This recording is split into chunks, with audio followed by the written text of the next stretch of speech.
ჰედვიგი ფრიდა ნილსონი ჰედვიგის სახლში ჰედვიგზე უნდა გიამბოთ ის 6 წლისა და მალე სკოლაში სწავლა სკოლა ჰარდემოშია ეს პაწაწინა დასახლებაა სოფელში ისეთ დასაკარგავში რომ იქამდე მისვლის თავი თითქმის არავის აქვს თუმცა ჰედვიგი ამას არაფრად აგდებს საუკუნეა სწავლის დაწყებას ელოდება რომ სკოლის ავტობუსში ჩაჯდეს და იქით გაეშუროს ველოსიპედით ვერ წავა რადგან იქიდან ძალიან შორს ცხოვრობს დასაკარგავშიც კი არა იმავე შორს ცხოვრობს ჰედვიგის სახლი წითელია და ენგატორპი ჰქვია სამზარეულოში დედა მტვერსასრუტის ტოპრაკს ცვლის დაღლილია რადგან მთელი ღამე საავადმყოფოში მუშაობდა ამის მიუხედავად ჰედვიგის აზრით დედა ისე არასდროს იღლება რომ დალაგება დაეზაროს ზოგჯერ ისიც ჰგონია რომ იტყუება როცა ამბობს იატაკის წმენდა მოსაწყენიაო ჰედვიგი კი სულ ცდილობს თავი აარიდოს იმას რაც მოსაწყენია მაგალითად კბილების გახეხვას თევზის ჭამას ქვედა საცვლის გამოცვლას და დასაძინებლად წასვლას განსაკუთრებით დალაგებას გაურბის და ეჭვობს რომ დედის გულის სიღრმეში და დალაგება ამ ქვეყნად ყველაზე სახალისო რამ ჰგონია ზემოთ მისაღებ ოთახში მამაზის და წერს ჩქარობს ქვედა საცვლის გამოცვლას და დასაძინებლად წასვლას განსაკუთრებით დალაგებას გაურბის და ეჭვობს რომ დედას გულის სიღრმეში დალაგება ამ ქვეყნად ყველაზე სახალისო რამ ჰგონია ზემოთ მისაღებ ოთახში მამაზის და წერს ჩქარობს რადგან სულ რაღაც 1 საათში ლუჯსაბში უნდა ჩაჯდეს და ქალაქში გაზეთის რედაქციაში სტატია მიიტანოს მამა ჟურნალისტია და ახალი ამბების გამო თავი ბევრჯერ გაუწირავს ერთხელ გაზეთში რეპორტაჟი გამოქვეყნდა იმაზე როგორ შეიძლება თავის გადარჩენა ველურ ბუნებაში საჭმლის მარაგის გარეშე მაშინ მამა ტყეში წავიდა და შიშველი ხელებით კაჭი დაიჭირა მერე ცეცხლზე შეწვა და შეჭამა შემდეგ კი თავისი შთაბეჭდილებები კითხვას გაუზიარა აღმოჩნდა რომ კაჭკაჭს თითქმის ისეთივე გემო ჰქონია როგორც ქათამს წითელი სისხლის გარშემო ტყე შრიალებს სადგომში ცხვრები ბღავიან იხვების სახლში იხვები ყიყინებენ ქათმები დედას ყვავილებს კვლებაში სკინტლავდნენ შეშის ფარდულში ინდაური ზის და ცდილობს მელიის გამოჩენა არ გამოეპაროს სარდაფში მომბინადრე ათასობით ობობას კი ერთი სული აქვს ჰედვიგს სვიტერში შეუძრეს ლეკვების ხერხულში ნიჩბები და ფოცხები კიდია ლეკვები დიდი ხანია სხვაგან გადავიდნენ აქ მხოლოდ მათი ბებერი დედა დარჩა ტიკა ჰქვია შავია და თეთრი კუდი აქვს არავისთვის არასდროს უკბენია მაგრამ როგორც კი ჰედვიგის სირბილის გაკეთებას და გასეირნებას დაუპირებს ტყეში გარბის და იქ სათოობით იმალება ჰედვიგის აზრით ის ძალიან უცნაურია თვითონ რომ ძაღლი ყოფილიყო მთელი დღეები საბელმოვლი ივლიდა მერე და რა ლამაზი საბელია ეზოში 2 კატაც ჰყავთ ჰავანა და პინე ჰავანა თვინიერია საღამოობით ჰედვიგის მუხლებზე მოიკალათებს ხოლმე და კრუტუნებს პინეს საშინელი ხასიათი აქვს სახლში მაშინ შედის როცა შია და ამ დროს ჰედვიგი იძულებულია გაიქცეს და ტუალეტში დაიმალოს თუ კატების ჟამი საჭმლის არაა სავსე პინე ჰედვიგის შეჭმას ლამობს ფეხებზე ებღაუჭება კაწრავს და კბენს დედა კატებს აჭამე ყვირის ჰედვიგი და თავიდან რომ მოეშოროს, პინეს მოჯულოგონებს ურტყავს. მალე სამზარეულოდან კატის საკვების ჯამში ჩაჩხრიალების ხმა ისმის. პინე ისარივით მიქრის იქით და ჰედვიგიც სულს ითქვამს. ოღონდ მერე, როდესაც ჩასუქებულ გამძღარ პინეს რადიატორის წინ სძინავს, ჰედვიგი კატის საკვებისკენ აპარებს ხელს. შემდეგ დიდ ოთახში ფარდის უკან იმალება და პატარა გამომშრალ მარცვლებს აკნატუნებს. დედას უნდა მისმა შვილმა ხორციანი წვნიანი შეჭამოს, მაგრამ ჰედვიგის კატის საჭმელი ურჩევნია, თითქმის ჩიფსების გემო აქვს. ამ ზაფხულს ჰედვიგი მთელ დღეებს ბაღში ატარებდა, საღამოობით ტელევიზორში ბეერბიელ ბავშვებს უყურებდა. ჰედვიგს მელან გორდენელი ლისასი შურს. ის ისე კარგად ცხოვრობს. ერთ მხარეს ბრიტა და ანა ყავს მეზობლად, ხოლო მეორე მხარეს ილა და ჩესტინი. ჰედვიგს კი არავინაც არ ყავს. ერთი მოხუცის გარდა, რომელსაც ალფი ჰქვია და ექსვატორს ატარებს. ძალიან მოვეწყინე, წუწუნებს გოგონა. მამა თავს გვერდზე ხრის. ჩემო პატარა კიბორჩხალა ეუნება შვილს და თმას უჩეჩავს. მერე ამშვიდებს. როგორც კი სწავლას დაიწყებ, აღარასდროს მოიწყენო. ჰედვიგს ისე უნდა სკოლაში სიარული სურვილისგან ლამისა გასკდეს. შავი ავტობუსი. ერთ დღესაც ჰედვიგი გაზონზე დგას და გზაზე მომავალ შავ ავტობუსს ხედავს. შავი ავტობუსი. ერთ დღესაც ჰედვიგი გაზონზე დგას და გზაზე მომავალ შავ ავტობუსს ხედავს. ავტობუსს მუქი ფანჯრები აქვს და სახლის გვერდით მიღღავს. დედა კიბეზე ზის და ქოთნებში ყვავილებს რგავს. მისი აზრით, ავტობუსი საეჭვოდ მოძრაობს, ალბათ შიგნით ქურდების ხედან და სახლებს არჩევენ გასაძარცვად. ავტობუსი კუთხეში უხვევს და მათ სახლს კიდევ ერთხელ შავლის. ქაღალდი და კალამი მომირბინე, სთხოვს დედა. ჰედვიგს ნომერი ჩავეწეროთ. როგორც იქნა, ასე მიყრუებულ სოფელში რაღაც საშიში ხდება. ჰედვიგი სამზარეულოსკენ გარბის და წამში ქაღალდითა და კალამით ბრუნდება. მიეპარა და ნომერი ჩაიწერე. ჩურჩულებს დედა. მერე ზღურბელზე იხრება და თვალებ მოჭუდული აკვირდება ავტობუსს. ჰედვიგი წინ მიცოცავს და იასამნის ბუჩქებს ეფარება. საფოსტო კუდთან ბალახებში იმალება და უკვე ასოების გადმოწერას იწყებს, რომ ამ დროს ავტობუსი ჩერდება და ფანჯარა ქვემოთ იწევა.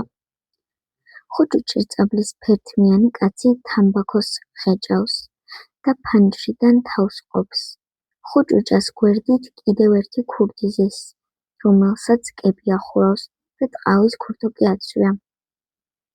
ჰედვიგი გრძნობს, როგორ უვლის ტანში ჟუანტელი და ზღურბლისკენ თავზარდაცემული უყურება. დედა სწრაფად მოკაკუნობს თავისი ხის ქოშებით. ხელში ყვავილების ბასრი ცოცხი მოუღერებია. შენ ჰედვიგი ხარ? ეკითხება ხუჭუჭა. დედა პირს აღებს. დიახ, წრეპინებს ჰედვიგი.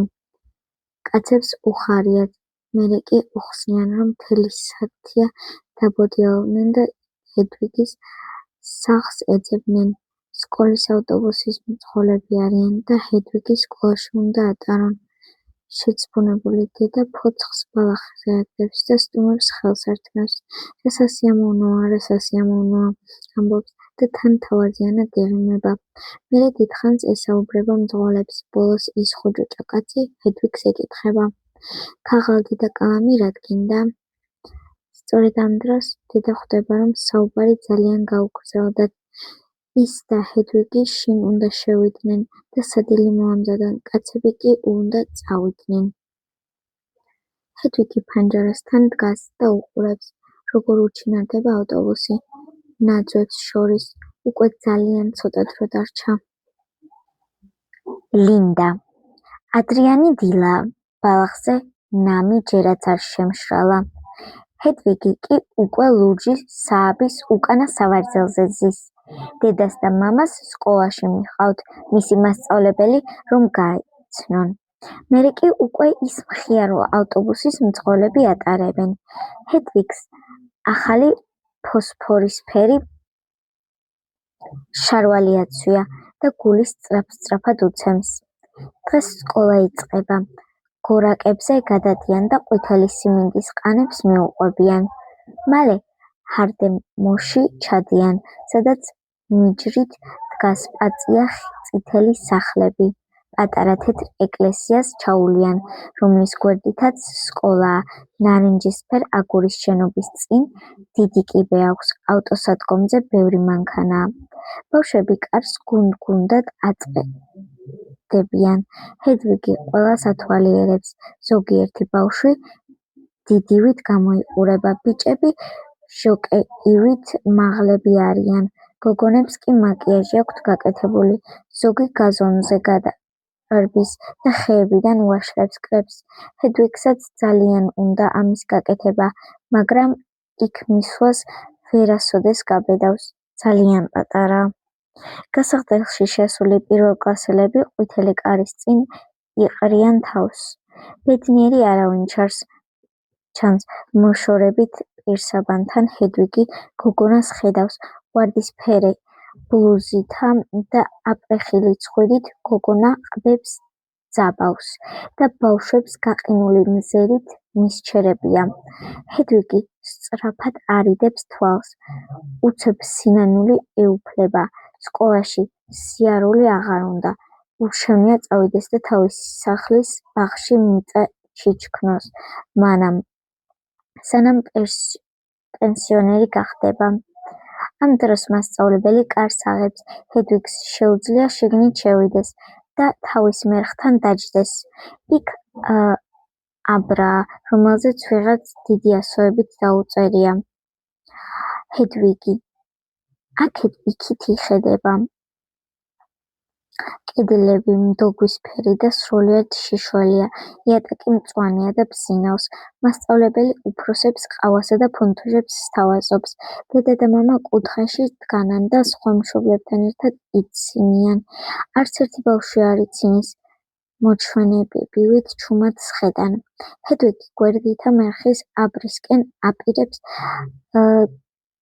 თვალს ლინდა წერია აბრანზე. აინტერესებს ვინ დაჯდება ამ წარწერასთან. იმავე წამს გვერდიდან სკამის ჭრაჭუნი ესმის. ეს ხომ ის აპრეხელცხვირიანი ბრაზიანი გოგოა. ლინდა არც კი ესალმება მეზობელს. თავის მერხთან ზის და პირდაპირ იყურება. საყვარელია. ალბათ ისეთია, როგორც დედებს მოსწონთ. მხოლოდ იმიტომ, რომ ქერათმა აქვსო. ფიქრობს ჰედვიგი, თავად წაბლისფერი თმა აქვს და უფრო ისეთია, როგორც დედებს არ მოსწონთ. ამიტომ რომ ლაქლაქებს. ჰედვიგს მუცელი სტკივა. მისი აზრით არაფრად აგდებენ პირველი წამიდან არაფრად აგდებდნენ. ჯერ არავინ დალაპარაკებია, განსაკუთრებით ლინდა. ქიშმიშივით მოკუმული პირით ზის. პატარა ცისფერ თვალებს ახურებს. როგორც იქნა მასწავლებელი ყავით ყველას გაუმასპინძლა და მერე წერის ქაჩვით კათედრისკენ გაიქცა. კეთილი იყოს თქვენი მობრძანება, ამბობს კაცი. ახლა კი ერთმანეთს გავეცნოთ. მოდი კიდიდან დავიწყოთ.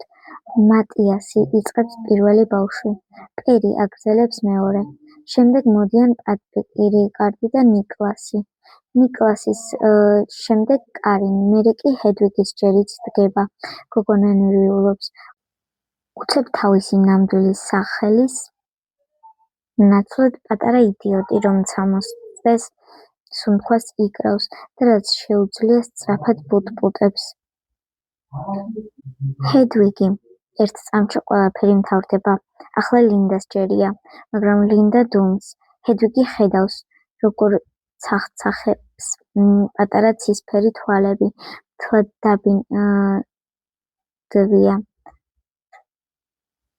და ქვედა ჭუჭი უკანკალებს. ლინდა ამპარტავანი არ არის, უბრალოდ ისე ღელავს, რომ ხმას ვერ იღებს. ყველა ელოდება ლინდას აპრეხილი ცხვირი აქეთ-იქით შეშინებული ცმუყავს, ზედ უამრავი ჭურფლი აყრია. ლინდა ჩურჩულებს, ჰედვიგი ლინდა კრთება. ჰო, ჩახლეჩილი ხმით ეთანხმება გოგონა. ლინდა. შემდეგ ალექსანდერის რიგი დგება. ლინდას თვალებიდან ბინდი ეცლება. ჰედვიგის მირჩევრებია. ჰედვიგი იღიმება. ლინდაც უღიმის. წინა კბილი დაღრეცილი და შაქრის ნატეხებით თეთრი აქვს. მალე მასწავლებელი იძულებული ხდება ჰედვიგს და ლინდას ადგილები შეუცვალოს, რადგან წამითაც არ ჩუმდებიან. ლინდა აღარ ღელავს. ასეთი მხიარული გოგო ჰედვიგს არასდროს უნახავს. პრინცესასავით საყვარელი, მაგრამ კაჭკაჭივით ენას არ აჩერებს. მშვენიერი მეგობარია. ცხენობანა. ჰედვიგს მოსწონს სკოლა. მასწავლებელი ბავშვებს ყოველდღე ახალ რაღაცეებს ასწავლის და მალე მდოგვისფერი კედლები ფერად-ფერადი ნახატებით ივსება. როგორც კი ხატვის გაკვეთილი იწყება, ჰედვიგი ჩანთიდან ფანქრებს ამოალაგებს და ძაღლებს ხატავს. ტაკა აწერს ყველა ნახატს. კლასში ერთ გოგონას ელენი ჰქვია, ყოველთვის ცხენებს ხატავს. ნახატებს სმოლანს აწერს ხოლმე, რადგან მის ცხენს ასე ჰქვია.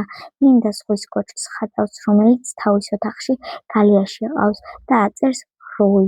ჰედვიგი და ლინდა ავტოსადგომის მოაჯირზე ჩამოსხდარან და ფოტოს დახურებენ. შესვენებაა. ფოტოზე პატარა გაურკვეველი ბურთია გამოსახული თვალებით, რომელიც კამერის გარბებისგან მანქანის ფარებივით ანათებენ. ეს როია. ჰედვიგის აზრით, როი მსოფლიოში ყველაზე საყვარელი არსებაა. გინდათ ცხენობანა ვითამაშოთ? ეკითხება გოგონებს ვიღაც. ეს ელენია. ყოველთვის ცხენობანას თამაში უნდა. სკოლის ეზოში ფარდულია, ქვიშიანი იატაკით და ჯოხებს გროვებით. ელენი ჯოხებს ისე ალაგებს, რომ დაბრკოლებები ააშენოს. შემდეგ რამოდენიმე წრეს ნავარდით შემოუვლის და მეგობრებს აჩვენებს, ეს როგორ გააკეთონ. ხვიანებს ხაზავს და სანამ კედელს შეეჯახება, მკვეთრად უხვევს. მე ულაყი ვარ, აცხადებს გოგონა. ჰედვიგი ფაშატი იქნება. აბა დავიწყოთ. დარბიან. ლინდა ზედამხედველია და ჯოხი უჭირავს. თუ ჰედვიგი და ელენი არ დაემორჩილებიან, ტაკოზე წამოარტყამს. ჰედვიგი მშვენივრად დაჯირითობს და ბევრ შექებას იმსახურებს. ელენი ჭიხვინებს და ჰედვიგს ზურგიდან უბიძგებს. ჩორთით ყვირის ლინდა, მაგრამ ელენი ყურს არ უგდებს. ქარიშხალივით დაქრის წრეზე და ძლიერი ფლოქვებით წინა ხობებს უმკლავდება. ჩორთით გაჰყვირის ლინდა და ჯოხს იქნევს, თორემ ასაფს მიყიდით. უეცრად ელენი ტრიალდება და ულაყის ანთებული თვალებით პირდაპირ ზედამხედველს უყურებს. ლინდა შიშისგან თვალებს ახამხამებს. ელენი მუქარით ხვიშინებს. მკვამლი ღრუბელივით შემოეხვია თავზე და ფარდულის კედლებს ფლოქვებს სცემს. ნელ-ნელა იხვევს უკან, რომ თავდასხმისთვის მოემზადოს. ჰედვიგი უძრვად დგას და მისჩერებია. სტეკ, წრიპინებს ლინდა. ულაყი თავს ასე იქნევს, რომ ფაფარი სახეში სცემს. ჭიხვინებს და გამორბის. არა, წივის ლინდა და უკან ხტება. აღარ მინდა თამაში, მაგრამ ულაყს არ ესმის და ჭენებით მისდევს ლინდას. გოგონა ჯოხს ძირს აგდებს და გარბის. შეჩერდი, ყვირის ჰედვიგი. ულაყი მიმართულებას იცვლის და ახლა ჰედვიგისკენ მიიქანება. ჰედვიგი ლინდასთან მირბის და ხელზე ეკაჩება. ჩქარა, გაჰკივის გოგონა. ბოლო წამს ფარდულიდან გარეთ ხტებიან, კარს კეტავენ. ულაყი კი კარს შიგნიდან წიხლებს უშენს. ჰედვიგი ჯოხს იღებს და ურდულში უყრის.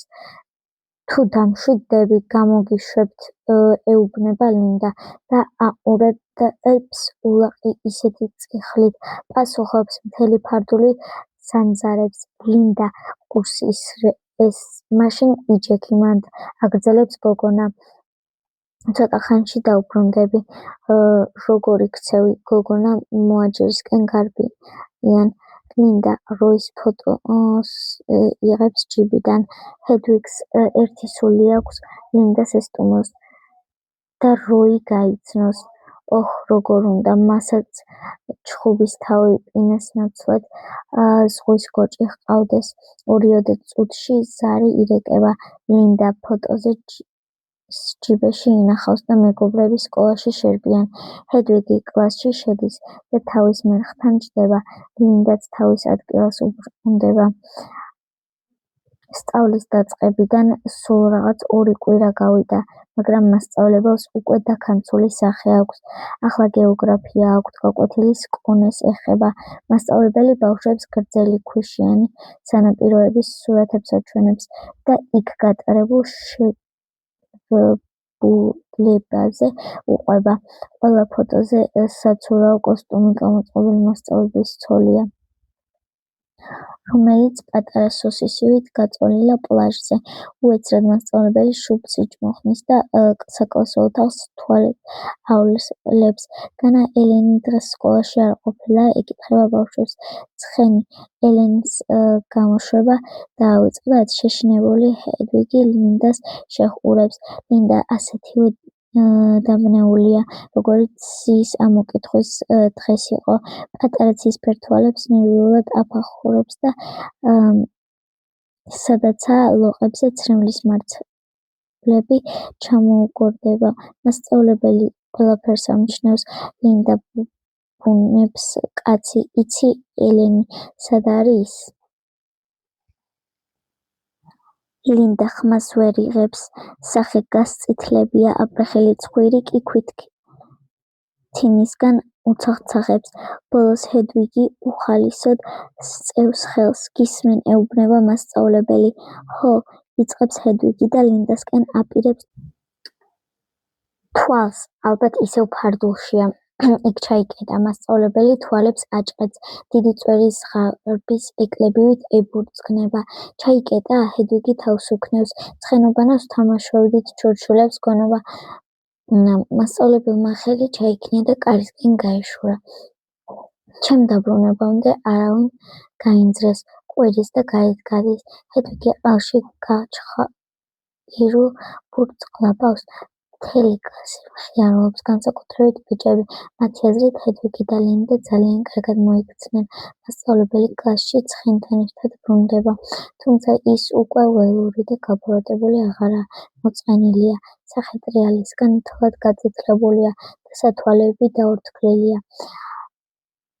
ჰედვიგს გული ეკუმშება და როდესაც ცხენი გვერდით ჩაულის, ფლოქზე ებღაუჭება. მაპატია ემუდარება, მაგრამ ელენი თავს ითავისუფლებს და თავისი მერხისკენ მიდის. მასწავლებელი კათედრასთან დგას. ახლა ჰედვიგს და ლინდას მაგრად მოხვდებათ. წარმოიდგინეთ ფარდულში, რომ საციცხვი გაჩინილიყო. იწყებს კაცი. წარმოიდგინეთ მთელი ღამით რომ დავიწყებოდათ. წარმოიდგინეთ რომ შეშინებოდა. წარმოიდგინეთ. მასწავლებელს უნდა გოგონებმა ისიც კი წარმოიდგინონ, რომ რა მოხდება და ელენს რომ დიაბეტი დამართებოდა. ყოველთვის სურს მისმა მასწავლებელმა ამაზე იფიქრონ, რადგან მის შვილს დიაბეტი აქვს. ჰედვიგს ჰგონია, რომ სიცოცხლე დასრულდა. ახლა სიამოვნებით შებრებოდა საქათმეში და სიკვდილამდე ქანდარზე იჯდებოდა.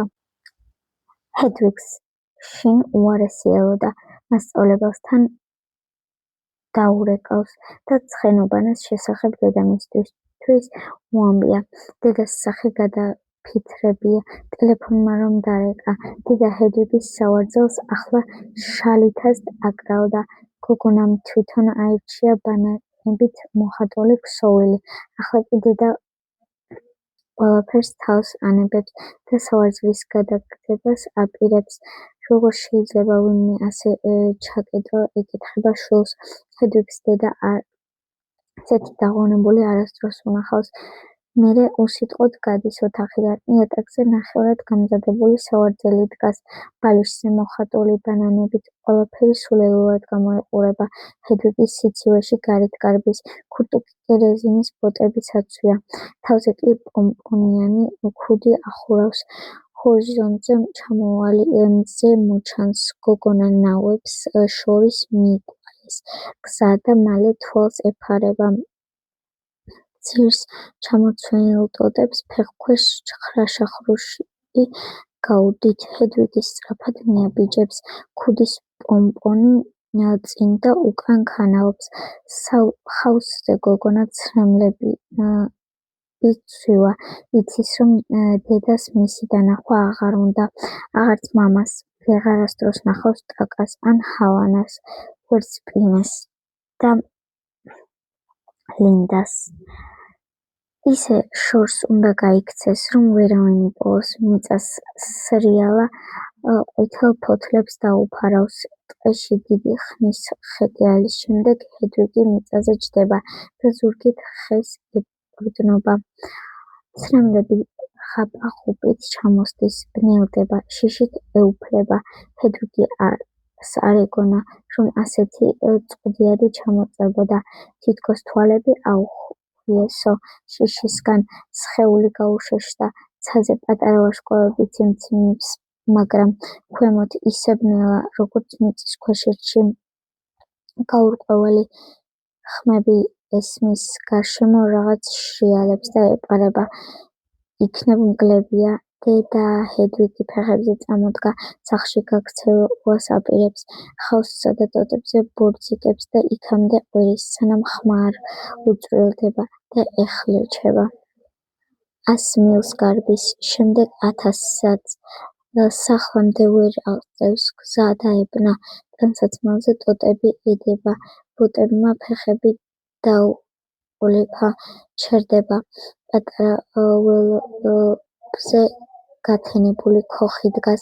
წითელი ძველი ნაგებობა.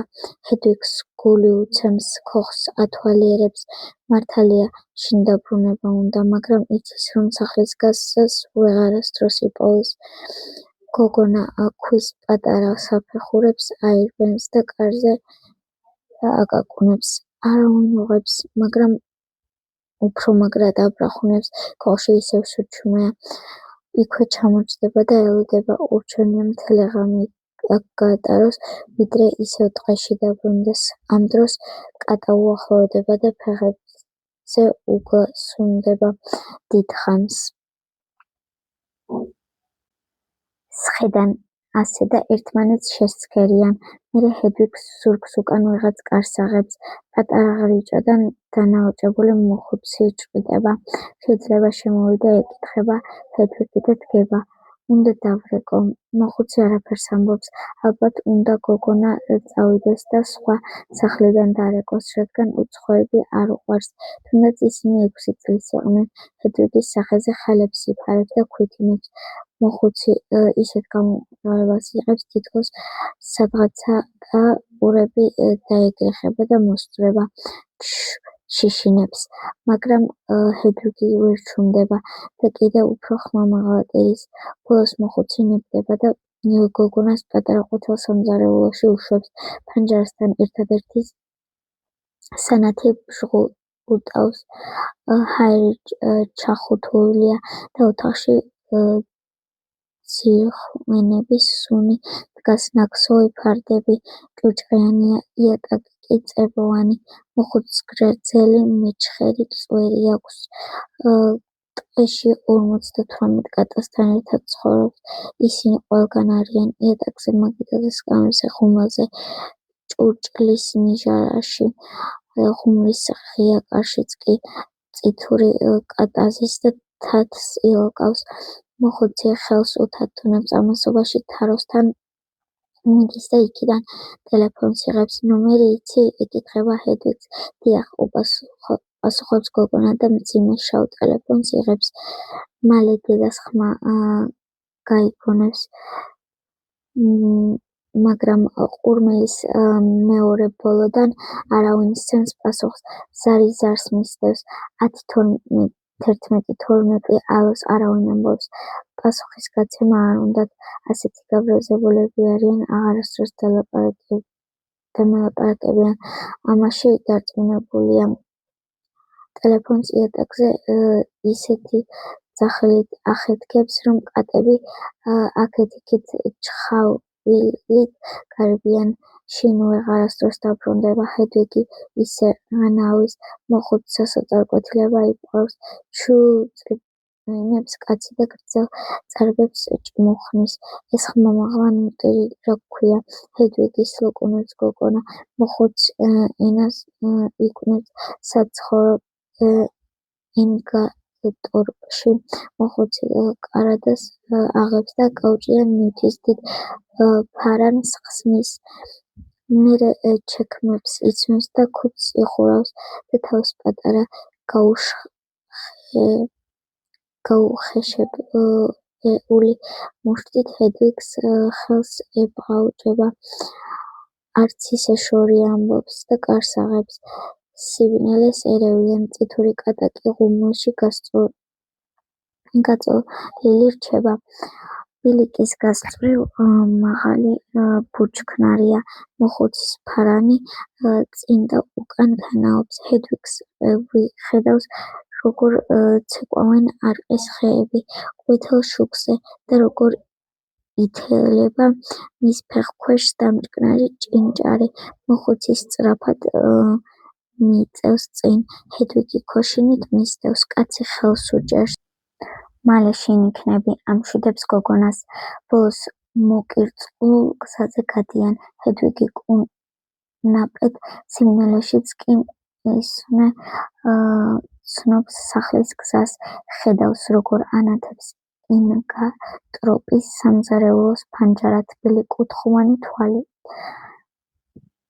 მას სახვედრად ვიღაც ჯიბის ფარნით ხელში მოდის. მამა ყვირის ჰედვიგი და მისკენ გარბის. თუმცა ეს მამა არ არის, ეს ალფია, ჰედვიგის მეზობელი. დედას და მამასთან ერთად ჰედვიგს საძებნელად გამოსულა. ამიტომაც არ იღებდა არავინ ტელეფონს. მამა მდინარესთან ეძებს. დედა კი შინზის და ტირის უნდა პოლიციაში დაერკვოს და ვანქანი გამოიძახოს. უყვება ალფი. ჰედვიგი სახლში შევიდეს და დედას ეხუტება. დედა ძალიან შეშინებულია და ეუბნება ნანობროს სავარძელზე. ასე გითხარი, ნაგავში გადაგდებას აღარ უპირებს. ისე გაამაძებს, რომ ჰედვიგმა მასში ჩაჯდა. მისას ყოველთვის კარგად იგრძნოს თავი. მამა მდინარიდან ბრუნდება, თვალები უწყინავს და ჰედვიგს ისე უჩეჩავს თმას, რომ გოგონა სტაუბრუ ეხვევა. პატარა კიბორჩხალი მოხუცზე უფრო წრიპინა ხმით ამბობს მამა. შემდეგ რუკას შლის, რომ ჰედვიგს მიეგავლეს გზას გაჰყვეს. თან თავს იკეკავს. მოხუცი და დედაც რუკას დასცქერიან. მალე სახე უფეთრდებათ და ჩუმდებიან, რადგან ხედავენ, რომ ჰედვიგმა ჭაობი გადაიარა. ძალიან სახიფათო ადგილი. აქ შეიძლება ისე გაუჩინარდე, როგორც ბარდის პატარა მარცველი სამზარეულოს ნიჟარაში და რამდენიმე წამში დაიხრჩო. ახლა მამაც ძახძახებს, მაგრამ იკრავს გულში ჰედვიგს. დედა სიგარეტს იღებს, მაგრამ არ ეწევა. ასევე აღარასდროს გაიქცე, სთხოვს შვილს. და ჰედვიგს დიდი შეშინებული თვალებით შეჰყურებს. ჰედვიგი ჰპირდება, გოგონა ფანჯარასთან დგას და ჩია მოხუცს ემშვიდობება. მოხუცის ფარანი სიბნელეში ქანაობს და მალე ტყეში უჩინარდება. დედა და მამა ჰედვიგის გვერდით დგანან. ისეთი ბედნიერები არიან, რომ შინ არის, ჰედვიგიც ბედნიერია.